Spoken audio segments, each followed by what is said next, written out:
Widower Samuel Hart was pushed into a raging winter storm with his newborn twins in his arms when his brother-in-law slammed the cabin door and shouted that a man who killed his wife in childbirth had no place in their house, and snow hit Samuel like thrown sand. The babies cried in thin, broken voices, and he knew if he stayed begging at that door his children would die while the family inside pretended not to hear. So he kissed each small forehead, pressed the twins to his chest under their mother's shawl, and turned away from the only roof he had left, stepping into the white dark with no plan except to keep them breathing one more minute as wind tore at his coat and wiped out every trail. Trees became gray ghosts and the sky and ground blended into one blind sheet until he could not tell where the earth ended and the clouds began. And he talked to the babies to keep moving, promising that somewhere ahead there was a warm fire and kind hands even as fear whispered that there was nothing in front of him but more cold and a slow, quiet death. His legs burned, then went numb.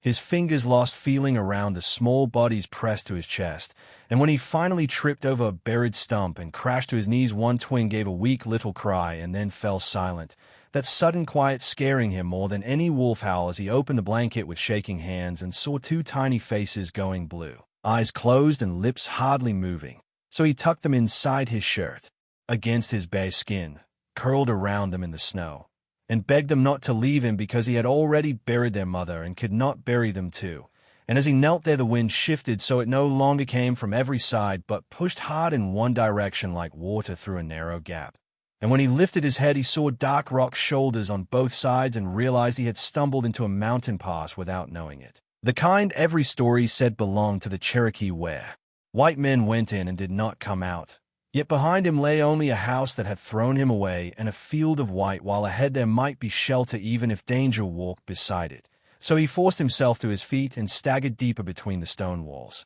the pass cutting the worst of the wind but the cold still gripping him like iron, while his breath came in small sharp gasps and his vision narrowed until the world was just the ground in front of his boots and the small weight under his shirt. And at last his legs simply stopped obeying him and he fell again, face first, unable to rise as snow piled on his back, and his thoughts slowed and he wondered if anyone would find three frozen bodies in the spring and shake their heads at his foolish hope. When a new sound cut through the storm, the snort of ponies, the creak of leather, and voices speaking words he did not know, shapes moving through the swale dark and steady until riders came into view. The first, a woman wrapped in fur and deerskin with braids over her shoulders, a rifle slung across her back and a knife at her belt, eyes sharp as flint, two warriors behind her with bows across their laps. And Samuel wanted to beg them to help the twins, but fear pinned his tongue because he had heard settlers brag about hunting Cherokee for sport and did not know what these people did to men who looked like the hunters.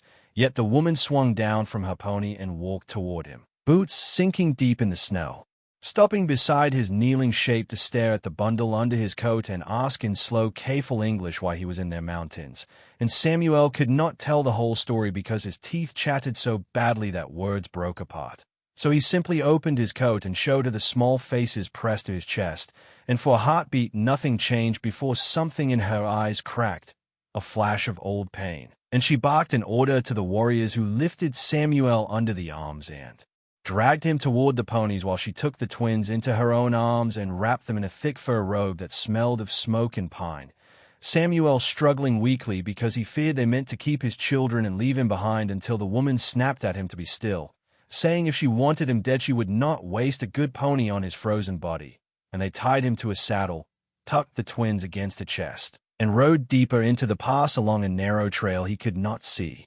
until the walls opened into a hidden hollow where smoke rose from lodges and the wind softened to a low hiss, people stepping out to stare as they entered the camp, children with wide eyes, women with tight mouths, warriors with hands resting on rifles and spears, and the woman carrying the twins into the largest lodge in the center while the others pushed Samuel inside after her and dropped him near the fire so that heat stabbed his skin like needles. An old man with white streaks in his hair, looking up from the flames while the woman spoke quickly in Cherokee, voice tight, and the elder's gaze going from her to the babies in her arms before he bent over them, listened to their chests, and nodded that they still clung to life. Women moving fast as they rubbed the twins with warm oil, wrapped them in soft hides, and dripped broth between their lips until they gave thin hoarse cries that sounded like sudden music. And only when their breathing grew steadier did the people of the lodge turn back to the man who had carried them through the storm. The elder asking in simple trader's English why he had come into their land, and Samuel, in broken, tired words, telling everything about his wife Mary dying in childbirth, her brother calling him cursed and casting him out, his walk into the storm with no idea where he was going and only the fear of watching his babies freeze. Not pretending white men were innocent, but saying he knew his people had taken land and lives, that he had worked on farms cut from forests that once fed this tribe, that he could not change any of that now, and that all he could offer was his own life and his promise to do whatever was asked if they would spare his children. The lodge going quiet until the woman who had found him spoke, and the hard edge in her voice wavered as she said that years ago soldiers and settlers had raided their old town and stolen several children, one of them her little sister, a bright girl with a star-shaped mark at her hairline who laughed like river water over stone, a child they had searched and fought for but never found. And she stepped to the fire, pushed back the fur from the tiny head of Samuel's daughter, and revealed a clay, star-shaped birthmark in the same place, so that gasps went around the circle, and the elder touched the mark with one finger and closed his eyes, because if she was right, the wife Samuel had lost had once been the stolen Cherokee child they had mourned, and the twins were blood of this very clan. And memories tumbled through Samuel's mind of Mary waking from dreams, speaking strange sounds, staring at distant hills with a longing she could not name, humming tunes that did not belong to any church. And he had thought she was only restless, but now understood she had been calling to a home she never knew. Shame hitting him as he realized the people he had feared were his children's family. The elder opening his eyes to say the Creator had woven a hard path, a girl stolen and raised by strangers and dead in a cold cabin, her widower cast out, her children carried back through a storm into the arms of the sister who still grieved. And the question now was what the clan would do with this twisted gift. Some warriors arguing that Samuel should die for what white men had done and that his death would pay a small part of the debt. Others saying killing the father of the twins would only give the babies new grief and teach them that the mother's people answered pain with more pain. And the woman, whose name was Solly, listening before she looked at Samuel and asked if he would take the twins and leave when the snows melted, handing them back to the same kind of people who had stolen their mother and thrown them out. And Samuel, thinking of the cabin door slamming in his face and knowing there was nothing to return to, telling her he would stay wherever his children were safe, even if that meant living under watch among those who had every reason to hate his skin. Solly studying him for a long, hard moment before turning to the elder and saying she would not lose her sister's children the way she had lost her sister, that she would claim them as kin and raise them in the songs and stories that had been stolen, and that the man who carried them through the storm would live in the hollow and earn his place with his hands, promising that if he broke his word she herself would cast him out. And though anger flashed on many faces, the elder lifted his hand and agreed, saying mercy would cut deeper than revenge and show the twins another path. And life in the hollow was not simple as Samuel rose before dawn, hauled water, cut wood, and did every dull task without complaint, because each morning he woke to see his twins sleeping warm beside Solly's hearth. Some warriors still watching him as if waiting for him to fail, while others slowly began to nod when they saw him play with the babies or help an old woman without being asked,